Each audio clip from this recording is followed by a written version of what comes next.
Çka është gjykimi i fshehjes së martesës për shkak të frikës nga hasedi? Mësyshje të tilla gjona, edhe nëse i marr sebepet që mos më ndodh të tilla gjona. A konsiderohet prapë se pra kundërshtim ndaj sunetit? Po. Kjo është kundërshtim, për sa më është për sunetin, për sa më është me shfaq martesën, me shpall. Bile disa dietarë bojnë këto pikushteve të martesës. Pa që me shpall martesën, me bë darsëm e kështu me radhë. Nuk ka argument që me mshef martesën për shkak të mësyshit.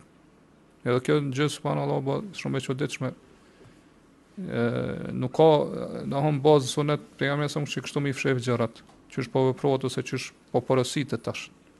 Që çdo gjë me bë fshat nga frika e mësyshit. Mësyshi ka ekzistuar në kohë të pejgamberit. Mirë po ai nuk i kanë fshef gjërat. As sahabët. Madje ka porositur sa me shpall martesën. Kështu që kjo është kundërshtim me sunetin e pejgamberit sa dhe çdo kundërshtim, çdo gjë që kundërshton sunetin me sa nuk ka hajër aty, nuk ka mirësi.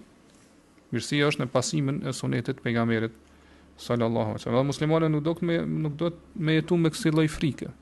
Po në kuptimin që pe pas frikë të tepruar për mësyshit. Edhe çdo gjë me lidhje me mësysh ose me frikë për mësyshit. Pasi kjo ta vështirëson jetën. Edhe nuk lan pra me bëj jetë rahatshme.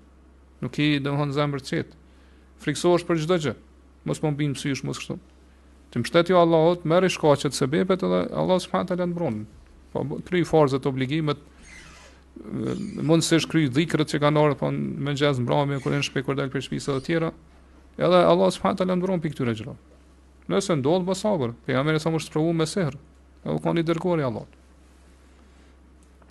Por përveç sabrit, po do të më marrë edhe pasaj edhe shkaqet e lirshme që më shëru pikë kësaj gjendje.